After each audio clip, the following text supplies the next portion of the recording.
Solid. Cover it up, man. This Casual Friday. This is smooth. I'm a little more than casual, but I hear y'all. He's on his Steve Jobs I just today. put on a shirt and suit and tie or jacket. The same and tie. shirt, suit, and tie, but Not that. That's what you do, though, Max. I like it. You're always looking sharp, professional. Always together. Matrix, You as same well, outfit. Tim. 365. Go ahead. Tim, let's start with Alabama, which remains at number 5 in the latest playoff ranking. You know, the Tide will be without Tua for the remainder of the season after he underwent hip surgery earlier this week. So how likely is Bama to make this year's playoff? Well, I think it's a huge blow to them, and I think it's a huge blow to them getting in the playoff. I think a lot of people are going to knock them for it, but I think there's an opportunity in front of them that gives them a slight chance. If Mac Jones can step up, get some playing time under his belt this weekend, and then go to Jordan-Hare and beat Auburn, a really good team and a great defense, and if they're able to win that game by 10, 14 points and dominate, and then the argument comes down to Alabama versus an Oregon. If Oregon wins the Pac-12 championship, then me personally, I would look at what happened on the field. Alabama beating Auburn at their home at the end of the year, and I would give the nod over an Oregon team losing to a freshman quarterback in his first game on a neutral field. I do not think that's what the committee will do. I do not think they will say unequivocally Alabama will be better in that situation than Oregon. I would look at it and I would say what happens on the field matters. I think they would give it. I think the committee wants a conference championship to get in. That's just what I'm hearing, and so I think that'd probably be the way it would go. But I still think Alabama has a chance. Tim, we haven't spoken to you since Tua went down. What was your reaction when you saw him go down? And I only asked that question from the standpoint, there were people, not myself, not Max, but there were people out there that were debating whether or not he should have been in the game at that particular juncture to begin with. What was your feeling?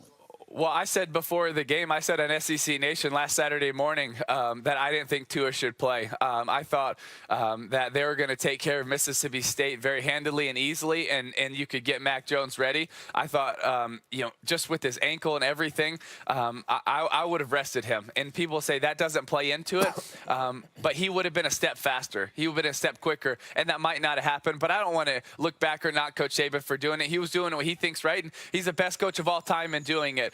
It's a freak injury. It's a freak thing. I feel bad for the kid. He's an amazing kid. And right after it happened, I was texting him, letting him know I was praying for it. And, he was texting me back words of encouragement. And it's just, he's a special young man to be able to have the mindset in that perspective. And I know so many people are rooting for him, praying for him, and encouraging him. And I know he appreciates that. But he's someone that if anyone can handle this, he can. And he's a special young man. Tim, based on what you know, I mean, a lot has changed since Bo Jackson's hip situation, and this was handled much better according to what we know now and according to what actually transpired in terms of getting blood flow and all that stuff. What do you think about going forward? Where can he be? Do you think he can be as great as we thought he could be, or does this somehow compromise that? To be honest, I can't fully answer that, Max. I wish I could. I don't know. I'm not a doctor in this situation. I think the good thing for Tua is that he doesn't have to be as powerful and explosive as Bo Jackson to be great at his craft. What he does better than anyone in college football is those with touch and accuracy and precision and is on time. He can still do those things. Now, one thing that might be limited is his ability to do this right here. It's ability to scramble and maneuver in the pocket and adjust and throw from off platform and be able to do those things, which he's also really good at. But I still think even if he's hampered just a little bit in the hip, he probably can't be as great, but I still think Tua can be great, and I still think he can be successful on the next level. Any issue in your mind with the rankings? LSU 1, Ohio State 2. You like that? Do you think it should be flip-flopped? Where do you stand with all of that? Where do you think Clemson belongs? Yeah, I don't think it really matters 1 or 2. LSU, Ohio State, Clemson, and then Georgia. I think that is totally fine. Alabama 5, then Oregon, Utah. I agree with that. I think that's correct. I think really where the hard part's going to get is at the end of the year, if we have a lot of one-loss teams, how are they going to decipher that? An Oklahoma that wins a conference championship, an Oregon wins a conference championship, or a Utah, which I think is a really good team, a very physical team. And then you have an Alabama, if they're able to beat Auburn. Minnesota, what happens if Penn State State wins this weekend over Ohio State, I think it could get really crazy, and I think there's a lot of arguments for a lot of teams, and I like the excitement. I like the drama of it. I hope we're able to truly look at get the best teams, though, not just when some people say deserving or strength of schedule, but the best teams, because I want the best teams to competing for the championship. Tim, the season is moving. We're now just 3 weeks away from the Heisman Award ceremony. So today, who's your front runner? Oh, it's not close. It's Joe Burrow. I think Joe Burrow has to really kind of screw up the next few weeks to lose it. And I think a Justin Fields has to really have some amazing games against Penn State, against the Michigan, a conference championship, to really blow it away, to give someone else a shot at this thing. But I think it's Joe Burrow to lose. I think he's going to run away with this thing. I think he's proven it week after week after week. And then going to T-Town and doing what he did against Alabama and performing that well on third down in the big situations. And we also need to remember, he's done it all year, not on first and second down, on third down in the red zone, big time all year. He's by far the front runner. Meantime, there's pressure that's not even Heisman related on Justin Fields right now. How would you describe the level of pressure on him now, Tim? Well, there's so much pressure, and he's new to this. I think he's a great player. I think he's had a great year, but he's got to go up against the next couple weeks, big rivalry games. And also, we got to remember, this team hasn't necessarily faced a really good team so far this year. They faced some decent teams, but they haven't faced a great team. So I'm really I'm excited to see how he performs. I think he's going to perform well, but there's a lot in front of this team. All their biggest games are in front of them, and we got to see how they react when they really get hit in the mouth. Everybody wanted to make a big deal about Nebraska, about Michigan State, about Cincinnati. Let's be honest, they're not really that good of teams. I do think Ohio State is the most complete team, but I want to see them put it together against Penn State, Michigan, and then the conference championship. And I'm excited. I think they're going to do well with that.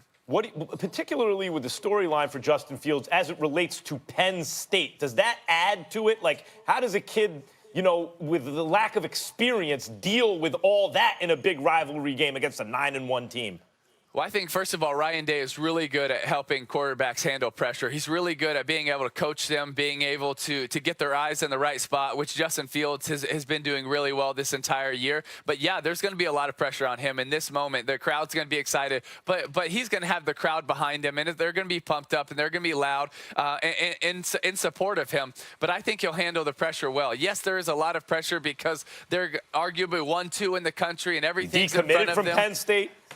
Yeah, but that's so long ago, man. I mean, yes, it's personal, but guess what? He was at Georgia here, you know, a couple years ago, last year, and now he's at Ohio State. Yes, there's pressure on him, but I think he'll be just fine. He'll learn how to block that out and be just fine. I can't believe Max, of all people, has passed up on asking you this question. He hasn't mentioned Trevor Lawrence. Max was raving about this guy, talking about him as being the second coming of Joe Montana. Clemson's undefeated. They're the reigning, defending national champions. Yet, because Trevor Lawrence has thrown twice as many interceptions this year than the 4 he threw last year, even though he's completed 68% of his passes, nobody's talking about Trevor Lawrence. What has happened in that picture in your estimation, Tim Tebow? Well, I think he started the year not very hot, and so a lot of people kind of started to look at these other quarterbacks that were really performing. But if you look at the last couple of weeks, Trevor Lawrence has gotten a lot better, and he's getting really hot. And I said it a few weeks ago. I said one of the scarier teams to face in the playoffs, in my opinion, is going to be Clemson because they're peaking. And Dabo knows how to teach his teams to grow and get better throughout the season where you're peaking in the playoff. You remember a few years ago, they lost to Pitt, and people thought, they're not good. They lost to Pitt. How could you lose to a terrible Pitt team? Well, then they went and dominated everybody the rest of the year.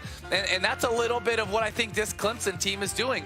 They're getting better. They're getting better. Trevor's getting better. Their receivers are still as freaky as anybody's. And this is not a team that you want to see if they get to the playoff. All right, Tim, thank you so much, as always, for your insights on Friday. Enjoy. Absolutely.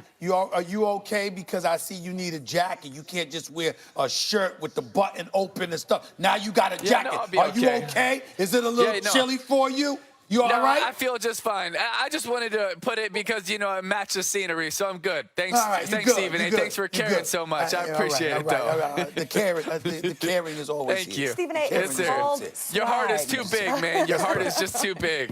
Hey, make sure you catch Tim and the rest of the SEC Nation crew on Saturday morning at 10 a.m. on the SEC Network. I think Tim Tebow's a little cold. He just don't want to tell us. Or maybe he is cold. You know what I'm saying? See what I Stephen did A., there? All right. could you give Thank me you, some Tim. hot chocolate then? I'm going to find some hot chocolate around here. Right. You know what? I got it right here. Sorry. All right. Sorry. All right, guys. I can't reach out to you. Still to come. Thank you, Tim. The Eagles are battling to stay relevant in the NFC playoff picture. So is this week's matchup a must-win? One of these guys says absolutely. Don't go anywhere.